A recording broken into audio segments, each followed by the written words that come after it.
ಕನ್ಯಾ ರಾಶಿ ವೀಕ್ಷಕರಿಗೆಲ್ಲ ಸ್ವಾಗತ. 2026 ಏಪ್ರಿಲ್ ತಿಂಗಳಿನ ಕನ್ಯಾ ರಾಶಿಯವರ ಫಲಾಫಲಗಳು. ಮುಖ್ಯವಾಗಿ ಈ ತಿಂಗಳಿನಲ್ಲಿ ಗ್ರಹ ಸಂಚಾರದ ಬಗ್ಗೆ ಗಮನ ಕೊಡೋಣ. ಶನಿ ಮೀನ ರಾಶಿಯಲ್ಲಿ ಸಂಚಾರ, ಗುರು ಮಿಥುನ ರಾಶಿಯಲ್ಲಿ ಸಂಚಾರ, ಹಾಗೆಯೇ ರಾಹು ಕುಂಭ ರಾಶಿಯಲ್ಲಿ ಸಂಚಾರ, ಕೇತು ಸಿಂಹ ರಾಶಿಯಲ್ಲಿ ಸಂಚಾರ. ಇನ್ನು ಸೂರ್ಯ ಏಪ್ರಿಲ್ 14ನೇ ತಾರೀಕಿನ ತನಕ ಮಾತ್ರ ಮೀನ ರಾಶಿಯಲ್ಲಿ ಸಂಚಾರ, ನಂತರ ಅವರು ಮೇಷ ರಾಶಿಗೆ ಪ್ರವೇಶವನ್ನು ಮಾಡ್ತಾ ಇದ್ದಾರೆ. ಇನ್ನು ಕುಜ ಏಪ್ರಿಲ್ 2ನೇ ತಾರೀಕು ಕುಂಭ ರಾಶಿಯಿಂದ ಅವರು ಕೂಡ ಮೀನ ರಾಶಿಗೆ ಪ್ರವೇಶವನ್ನು ಮಾಡ್ತಾ ಇದ್ದಾರೆ. ಇನ್ನು ಬುಧನು ಕೂಡ ಏಪ್ರಿಲ್ 11ನೇ ತಾರೀಕು ಕುಂಭ ರಾಶಿಯಿಂದ ಅವರು ಕೂಡ ಮೀನ ರಾಶಿಗೆ ಪ್ರವೇಶವನ್ನು ಮಾಡ್ತಾ ಇದ್ದಾರೆ.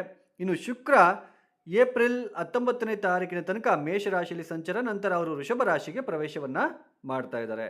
ಈ ಎಲ್ಲ ಒಂದು ಗ್ರಹ ಸಂಚಾರ ರೀತ್ಯ ಈ ಕನ್ಯಾ ರಾಶಿಯವರಿಗೆ ಮುಖ್ಯವಾಗಿ ಈ ತಿಂಗಳಿನಲ್ಲಿ ನೋಡಿ, ಬುಧನ ಸಂಚಾರ ಅಂದರೆ ನಿಮ್ಮ ಒಂದು ಜನ್ಮ ರಾಶಿಗೆ ಅಧಿಪತಿಯಾಗಿರ್ತಕ್ಕಂತಹ ಬುಧನು ಏಪ್ರಿಲ್ 11ನೇ ತಾರೀಕಿನ ತನಕ 6ನೇ ಮನೆಯಲ್ಲಿ ಸಂಚಾರವನ್ನು ಮಾಡ್ತಾ ಇರ್ತಾರೆ. ಷಷ್ಠ ಸ್ಥಾನದಲ್ಲಿ ಸಂಚಾರ. ಇದು ರೋಗ, ಋಣ, ಶತ್ರು ಅಂದರೆ ವಾದ ವಿವಾದಗಳನ್ನು ಎದುರಿಸ್ತಕ್ಕಂತಹ ಸ್ಥಾನ. ಈ ಯಾವುದೋ ಒಂದು ಆರೋಗ್ಯದ ವಿಚಾರದಲ್ಲೋ ಅಥವಾ ಯಾವುದೋ ಒಂದು ವಿವಾದಗಳನ್ನು ಅದನ್ನು ಸಾಲ್ವ್ ಮಾಡ್ಕೊಳೋ ಒಂದು ವಿಚಾರದಲ್ಲೋ ಅಥವಾ ಈ ಒಂದು ಕೋರ್ಟು ಕಚೇರಿ ವಿಚಾರದಲ್ಲಿ ಏನಾದರೂ ತೊಂದರೆಗಳನ್ನು ಅನುಭವಿಸ್ತಾ ಇದ್ದರೆ ಅದನ್ನು ಸಾಲ್ವ್ ಮಾಡ್ಕೊಳ್ತಕ್ಕಂತಹ ವಿಚಾರದಲ್ಲಿ ಸ್ವಲ್ಪ ಬ್ಯುಸಿ ಆಗಿರ್ತೀರಾ ಅಂತ ಹೇಳ್ಬೋದು. ಅಂದರೆ ಸ್ವಲ್ಪ ಒತ್ತಡಗಳನ್ನು ಜಾಸ್ತಿ ಎದುರಿಸ್ತಾ ಇದ್ದೀರಾ. ಅದು ಕೆಲಸ ಆಗಿರ್ಬೋದು, ಅಥವಾ ಮೇಲೆ ನೀವು ಮಾಡ್ತಕ್ಕಂತಹ ವ್ಯಾಪಾರ ಆಗಿರಬಹುದು, ಅಥವಾ ನೀವು ಆರೋಗ್ಯದ ವಿಚಾರದಲ್ಲಾಗಿರಬಹುದು. ಈ ಥರ ಸ್ವಲ್ಪ ಒತ್ತಡಗಳನ್ನು ನೀವು ಎದುರಿಸ್ತಾ ಬರ್ತಾ ಇದ್ದೀರಾ. ಅದರ ಬಗ್ಗೆ ಸ್ವಲ್ಪ ಜಾಸ್ತಿ ಕಾನ್ಸಂಟ್ರೇಷನ್ ಮಾಡ್ತೀರಾ ಈ ಒಂದು ಮೊದಲ 10 ದಿನಗಳ ಕಾಲ. ಹಾಗೆಯೇ ಸ್ವಲ್ಪ ಜರ್ನೀಸ್ ಕೂಡ ಈ ಮಾರ್ಚ್ ತಿಂಗಳಿನಿಂದಲೇ ಆಗಲೇ ನೀವು ಸ್ವಲ್ಪ ಪ್ರಯಾಣಗಳನ್ನು ಜಾಸ್ತಿ ಮಾಡ್ತಾ ಇದ್ದೀರಾ. ಸ್ವಲ್ಪ ಜರ್ನೀಸ್ನ ನೀವು ಜಾಸ್ತಿ ಅಂದರೆ ಪ್ರಯಾಣಗಳನ್ನು ಜಾಸ್ತಿ ಮಾಡಬೇಕಾಗಿರೋ ಪರಿಸ್ಥಿತಿಗಳು ಎದುರಾಗ್ತಾ ಇರುತ್ತೆ. ಹಾಗೆಯೇ ಈ ಒಂದು ಸಪ್ತಮ ಸ್ಥಾನದಲ್ಲಿ ಆಲ್ರೆಡಿ ನಿಮ್ಗೆ ಈಗಾಗಲೇ ಶನಿಯ ಸಂಚಾರ ನಡೀತಾ ಇದೆ. ಶನಿ ರಿಸ್ಟ್ರಿಕ್ಷನ್ ಪ್ಲಾನೆಟ್ ಅಂದರೆ ನಿರ್ಬಂಧಗಳನ್ನು ವಿಧಿಸ್ತಕ್ಕಂತಹ ಗ್ರಹ ಆಗಿರುತ್ತೆ. ಅಂದರೆ ನಮಗೆ ಪ್ರೀತಿ, ಬಾಂಧವ್ಯ, ಒಂದು ಸಂತೋಷ ಅದನ್ನೆಲ್ಲ ಕಡಿಮೆ ಮಾಡಿಬಿಟ್ಟು ಆ ವಿಚಾರದಲ್ಲಿ ಎಷ್ಟು ಡಿಸಿಪ್ಲಿನ್ ಆಗಿ ಇರಬೇಕು ನಾವು ಅಂತ ತೋರಿಸ್ತಕ್ಕಂತಹ ಗ್ರಹ ಶನಿ. ಅಂತಹ ಒಂದು ಶನಿ ಸಪ್ತಮ ಸ್ಥಾನ, ವೈವಾಹಿಕ ಜೀವನಕ್ಕೆ ಸಂಬಂಧಪಡ್ತಕ್ಕಂತಹ ಒಂದು ಸ್ಥಾನಕ್ಕೆ ಶನಿಯ ಸಂಚಾರ ಯಾವಾಗ ಆಯಿತೋ ನಿಮಗೆ ಮದುವೆ ಒಂದು ವಿಳಂಬ ಆಗ್ತಾ ಬರ್ತಾ ಇದೆ. ಮದುವೆಗೋಸ್ಕರ ಎಲ್ಲ ನೀವು ಪ್ರಯತ್ನ ಪಡ್ತಿದ್ದೀರಾ, ವಿಳಂಬ ಆಗ್ತಾ ಇದೆ. ಈಗಾಗಲೇ ಮದುವೆ ಆಗಿರ್ತಕ್ಕಂಥವ್ರಿಗೂ ಕೂಡ ಪತಿ ಪತ್ನಿಯರಲ್ಲಿ ಸ್ವಲ್ಪ ಬಾಂಧವ್ಯಕ್ಕೆ, ಪ್ರೀತಿ ಪ್ರೇಮಕ್ಕೆ ಧಕ್ಕೆ ಬಂದಿರತಕ್ಕಂಥದ್ದು. ಅಂದರೆ ಅಲ್ಲಿ ಎಲ್ಲೋ ಒಂದು ಕಡೆ ರಿಸ್ಟ್ರಿಕ್ಷನ್ಸ್, ನಿಮ್ಮ ಪಾಡಿಗೆ ನೀವು, ಅವ್ರ ಪಾಡಿಗೆ ಅವರು, ಆರ್ಗ್ಯುಮೆಂಟು, ಸ್ವಲ್ಪ ಈ ತರಹದ ಒಂದು ಬದಲಾವಣೆಗಳು ಜಾಸ್ತಿ ಕಂಡು ಬರ್ತಾ ಇರುತ್ತೆ. ಹಾಗೆಯೇ ಈ ಒಂದು ಪಾರ್ಟ್ನರ್ಶಿಪ್ ಬಿಸ್ನೆಸ್, ಪಾಲುದಾರಿಕೆ ವ್ಯಾಪಾರದಲ್ಲಿ ಯಾರೆಲ್ಲ ನೀವು ಇದ್ದೀರಾ ಅಲ್ಲೂ ಕೂಡ ಅವರು ಕೂಡ ಸ್ವಲ್ಪ ತೊಂದರೆಗಳನ್ನು ಎದುರಿಸ್ತಾ ಬರ್ತಾ ಇದ್ದೀರಾ ಅಂತಲೇ ಹೇಳ್ಬೋದು. ಅಂತಹ ಒಂದು ಸಪ್ತಮ ಸ್ಥಾನಕ್ಕೆ ಮಾರ್ಚ್ 15ನೇ ತಾರೀಕು ಸೂರ್ಯನ ಕೂಡ ಪ್ರವೇಶವನ್ನು ಮಾಡಿದ್ರು. ಯಾವಾಗ ಸೂರ್ಯ ಶನಿಯ ಜೊತೆ ಪ್ರವೇಶವನ್ನು ಮಾಡಿದ್ರೋ ಸ್ವಲ್ಪ ಒಂದು ನಮ್ಮ ಒಂದು ದೇಹದಲ್ಲಿ, ನಿಮ್ಮ ಒಂದು ಕನ್ಯಾ ರಾಶಿಯಲ್ಲಿ ಹುಟ್ಟಿರ್ತಕ್ಕಂಥ ದೇಹದಲ್ಲಿ ಏನಾದರೂ ಒಂದು ಕೆಲವೊಂದು ಬದಲಾವಣೆಗಳನ್ನು ನೋಡ್ತಾ ಬರ್ತಿದ್ದೀರಾ. ಕೆಟ್ಟ ಕೆಟ್ಟ ಆಲೋಚನೆಗಳು ನಿಮ್ಮ ಸಮೀಪ ಒಂದು ಬಂಧುಗಳ ಜೊತೆ ಆಗಿರಬಹುದು, ಅಥವಾ ನಿಮ್ಮ ಒಂದು ಗಂಡನ ಬಂಧುಗಳ ಜೊತೆ ಆಗಿರ್ಬೋದು, ಅಥವಾ ಹೆಂಡತಿಯ ಬಂಧುಗಳ ಜೊತೆ ಆಗಿರಬಹುದು, ಏನಾದರೂ ಒಂದು ಕಿರಿಕಿರಿ ಅಂತ ಅನುಭವಿಸ್ತಾ ಇರ್ತಕ್ಕಂಥದ್ದು, ಅಥವಾ ನಿಮ್ಮ ಒಂದು ಬಂಧುಗಳ ವಿಚಾರದಲ್ಲಿ ಯಾವುದಾದ್ರೂ ಒಂದು ದುಃಖದ ವಾರ್ತೆಯನ್ನು ಕೇಳಿರ್ತಕ್ಕಂತಹ ಸಾಧ್ಯತೆಗಳು. ಆಮೇಲೆ ಪತಿ ಪತ್ನಿಯರಲ್ಲಿ ಸಾಕಷ್ಟು ಭಿನ್ನಾಭಿಪ್ರಾಯಗಳು, ಕಲಹಗಳು, ಈ ತರಹದ ಭಾವನೆಗಳು ನಿಮಗೆ ಅಂದರೆ ಒಂದು ಬದಲಾವಣೆಗಳನ್ನು ನೀವು ನೋಡ್ತಾ ಬರ್ತಾ ಇದ್ದೀರಾ ಅಂತಲೇ ಹೇಳಬಹುದು. ಸ್ವಲ್ಪ ಪರಿಸ್ಥಿತಿ ಉತ್ತಮವಾಗಿಲ್ಲ. ಸಪ್ತಮ ಸ್ಥಾನದಲ್ಲಿ ಸೂರ್ಯನ ಒಟ್ಟಿಗೆ ಶನಿ. ಆದರೆ ಈ ಏಪ್ರಿಲ್ 2ನೇ ತಾರೀಕು ಕುಜನು ಕೂಡ ಸೇರ್ಕೊತಾ ಇದ್ದಾರೆ. ಹಾರಿಬಲ್. ಇದು ತುಂಬಾ ಡೇಂಜರಸ್ ಯುತಿ ಅಂತಲೇ ಹೇಳ್ಬೋದು. ತುಂಬ ಪರಿಣಾಮಕಾರಿಯಾಗಿರ್ತಕ್ಕಂತಹ ಯುತಿ ಆಗಿರುತ್ತೆ. ಶನಿ ಕುಜ ಡೆಡ್ಲಿ ಕಾಂಬಿನೇಷನ್. ನೋಡಿ, ತುಂಬಾ ಪತಿ ಪತ್ನಿಯರು ತುಂಬ ಹುಷಾರಾಗಿರಬೇಕು.